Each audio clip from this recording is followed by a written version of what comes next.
నెల్లూరు జిల్లా వ్యాప్తంగా రసాయన రహిత సాగుపై రైతుల్లో చైతన్యం తెచ్చేందుకు కేంద్ర ప్రభుత్వం ప్రతిష్టాత్మకంగా చేపట్టిన ఖేత్ బచావో అభియాన్ నెల రోజుల ప్రత్యేక కార్యక్రమం వ్యవసాయ అధికారులు, శాస్త్రవేత్తలు మరియు బీజేపీ నేతల ఆధ్వర్యంలో ఘనంగా ప్రారంభమైంది.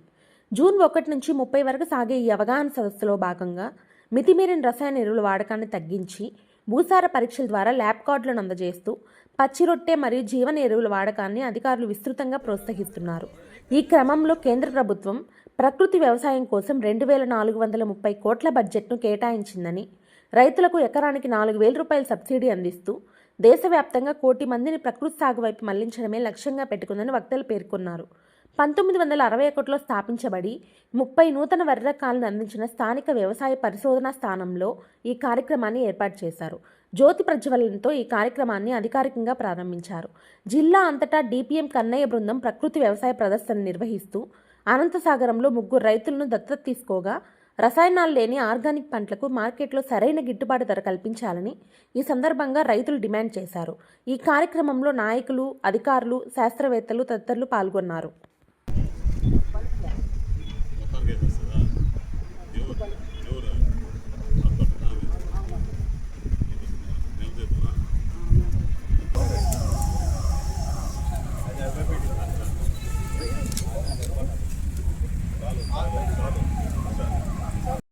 మనము ఖేత్ బచావ్ అభియాన్ అని కేంద్ర ప్రభుత్వం వారు మాకు ఈ నెల జూన్ నెల 1వ తారీఖు నుంచి 30వ తారీఖు వరకు మొత్తము జిల్లా అంతా కూడా మనం ఎక్కడైతే ఎరువులు అధికంగా వాడుతా ఉన్నామో అక్కడంతా కూడాను మనకు రైతు సోదరులకి పచ్చి రొట్టె ఎరువులు, జీవన ఎరువులు, తర్వాత నేల యొక్క గుణగణాలను ఏర్పరచుకోవడానికి, నేలను సారవంతం చేసుకోవడానికి కావాల్సిన ఉపయోగాలు, తర్వాత మనము నేలను పరీక్షించుకొని మన భూమిలో సారం ఎంత ఉందో తెలుసుకొని వాళ్ళకి నేల యొక్క సారవంతత కార్డులు ఇచ్చి దాని ప్రకారము ఎరువులను వాడుకోవడము అనేది కూడా రైతుల్లో చైతన్యవంతం తీసుకురావాలన్న ఉద్దేశంతో మనం 1వ తారీఖు నుంచి మేము ఈ కార్యక్రమాన్ని చేస్తా ఉన్నాము. ఈ రోజు మా యొక్క ముఖ్య ఉద్దేశం ఏంటంటే న్యాచురల్ ఫార్మింగ్ అనేది ప్రమోట్ చేయడం అనేది జరుగుతూ ఉంది. దాని ప్రకారంగా ఈ రోజు భాగంలో న్యాచురల్ ఫార్మింగ్ కోసం మేము ఇక్కడ ఈ కార్యక్రమాన్ని అనేది చేస్తా ఉన్నాము. మనకు రైతులు ప్రకృతి పరంగా ఏదైతే మనకు అందుబాటులో అవుతా ఉందో వాటిని సహజ సిద్ధంగా ఉపయోగించుకొని రైతులు తమ యొక్క పంటలను పండించుకొని దాని ద్వారా మనకు మంచి ఆహార ఉత్పత్తిని ప్లస్ ఆరోగ్యకరమైన పంటలను కూడా పండించుకోవాలనేది ముఖ్య ఉద్దేశము. దీని ప్రకారం మేము ఇవాళ ఇక్కడ సమావేశం అయింది. ఈ సమావేశానికి మనకు రాష్ట్ర బీజేపీ అధ్యక్షుల వారు కూడా మనకి ఇక్కడ వేయించేసి ఉన్నారు. మనం ఈరోజు కింద కూడా ఏదైతే రైతు సోదరులు మనకు ప్రకృతి న్యాచురల్ ఫార్మింగ్ ద్వారా పండించిన పంటలను కూడా కింద ఎగ్జిబిషన్ అనేది మనం పెట్టగలిగాము. దాదాపుగా మనకు రైతు సోదరులు అందరూ చేస్తూ ఉన్నారు. కాకపోతే ఇక్కడ మనకు ముఖ్యంగా ఏంటంటే రసాయనికాల ద్వారా వాడినప్పుడు మనకు పంట దిగుబడి అనేది 4 క్వింటాళ్ళు అనేది వస్తుంది. మనకు సహజ సిద్ధంగా చేసినప్పుడు 2 క్వింటాళ్ళు అనేది వస్తుంది. ఈ ఉత్పత్తిలో తేడా వలన రైతులు ఎక్కువ మంది దీన్ని ఆచరించలేకపోతున్నారు. కాకపోతే ఈ ఉత్పత్తికి తగ్గట్టు ఇది ఆర్గానిక్ గా సహజ సిద్ధంగా ఉన్నప్పుడు మనకు ఎటువంటి కెమికల్స్ లేని అన్నప్పుడు ధర అనేది కొంచెం ఎక్కువగా పెట్టుకుంటే మనకు 2 కూడా మేనేజ్ అవుతుందనే తెలియజేస్తా ఉన్నారు.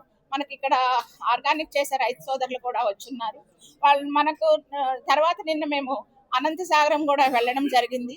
అక్కడ మన రైతు సోదరులు చెప్పింది ఏంటంటే మేము మిర్చి వేసాము, సహజ సిద్ధంగా ఆర్గానిక్ తో వేస్తే 30 క్వింటాళ్ళు వచ్చింది. అదే రసాయనికాలతో చేస్తే 60 నుంచి 70 బస్తాలు వచ్చినాయి.